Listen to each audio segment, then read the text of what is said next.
Assalamualaikum warahmatullahi wabarakatuh. Perkenalkan, nama saya Heranov Fari Pasihin dengan PM 21066511143. Dan pada saat ini saya akan menjelaskan terkait mekanika fluida. Jadi di mekanika fluida ini jadi bisa kita lihat mekanika itu adalah mekanik, yaitu suatu pergerakan, dan juga fluida itu adalah fluid atau aliran. Nah, sekarang mungkin saya akan memfokuskan pada fluidnya itu.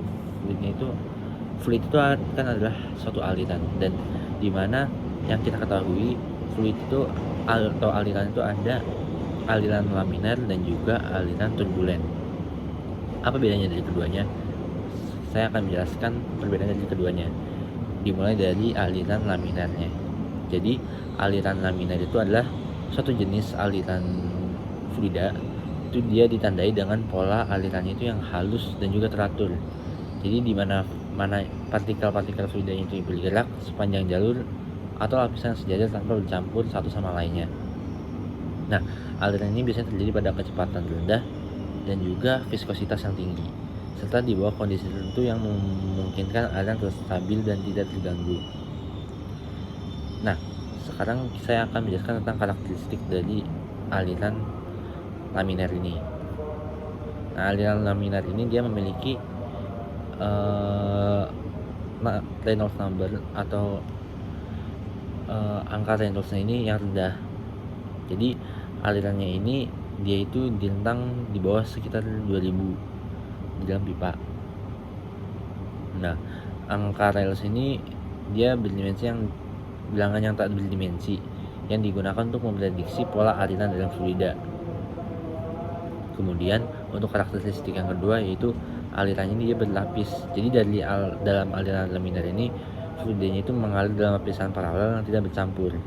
Nah, kemudian setiap lapisan ini bergerak dengan kecepatan yang berbeda tergantung pada jaraknya dari dinding pembatas. Kemudian yang ketiga karakteristiknya itu ada pada profil kecepatan paraboliknya. Nah, dalam pipa, aliran laminar ini memiliki profil kecepatan yang berbentuk seperti parabola.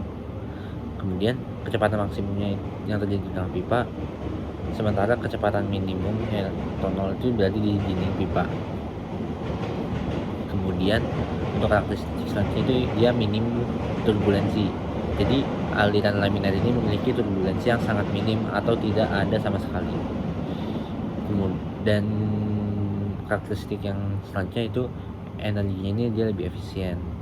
Jadi karena gesekan internal yang lebih rendah, jadi aliran laminar ini biasanya lebih efisien dalam hal energi dibandingkan dengan aliran turbulen. Nah, kalau misal dari aliran laminar ini sendiri, beberapa contoh aplikasinya itu seperti aliran darah dalam kapiler, juga pipa kecil, dan aliran cairan kental, dan juga pada alat laboratorium. Selanjutnya saya akan bandingkan dengan aliran turbulen. Nah, jadi aliran turbulen ini adalah satu jenis aliran fluida yang ditandai dengan pola aliran yang berbeda dari aliran laminar. Nah, sementara kalau misalnya aliran turbulen ini dia ditandai dengan pola aliran yang tidak teratur dan kacau, di mana terjadi pencampuran yang intens dan fluktuasi dari kecepatan besar. Nah, aliran ini biasanya terjadi pada kecepatan tinggi dan viskositas rendah, serta pada angka Reynolds yang tinggi. Sekarang untuk karakteristik dari aliran turbulennya, seperti yang tadi saya sudah jelaskan, aliran turbulen ini memiliki Reynolds number yang tinggi, yaitu sekitar di atas 4000. Nah, angka Reynolds ini bilangan tak berdimensi sama kayak tadi. Dan kemudian untuk karakteristik selanjutnya itu dia pola aliran itu tidak teratur.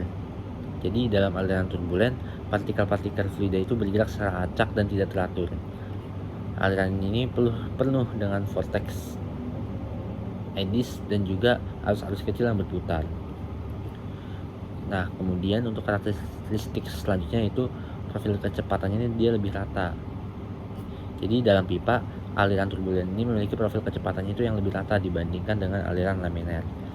Kecepatan fluida ini mendekati kecepatan maksimum di sebagian besar penampang pipa, dan perubahan kecepatannya ini terjadi secara tajam di dekat dinding pipa.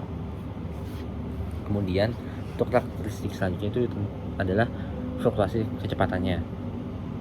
Jadi aliran turbulen ini ditandai dengan fluktuasi kecepatan yang besar dalam ruang dan juga waktu. Kemudian untuk aliran ini, karakteristik selanjutnya adalah dia lebih banyak energi yang hilang. Nah, jadi karena percampuran dan gesekan internal yang lebih tinggi, aliran turbulen ini menyebabkan kehilangan energi yang lebih besar jika dibandingkan dengan aliran laminar. Oke, selanjutnya contoh aplikasinya untuk aliran turbulen yaitu pada seperti penerbangan, juga proses industri, dan juga aliran sungai dan atmosfer. Nah, dari dua konsep terkait aliran fluida ini adalah dasar dari kita mempelajari mekanika fluida. Karena apa? Karena fluida atau aliran itu adalah suatu hal yang perlu kita pelajari sebelum kita mempelajari terkait dengan mekanika fluida. Karena mekanika fluida itu adalah suatu proses dari bergeraknya fluida-fluida tersebut untuk mencapai tujuan yang kita inginkan. Mungkin sekian dari saya, mohon maaf bila salah kata. Wassalamualaikum warahmatullahi wabarakatuh.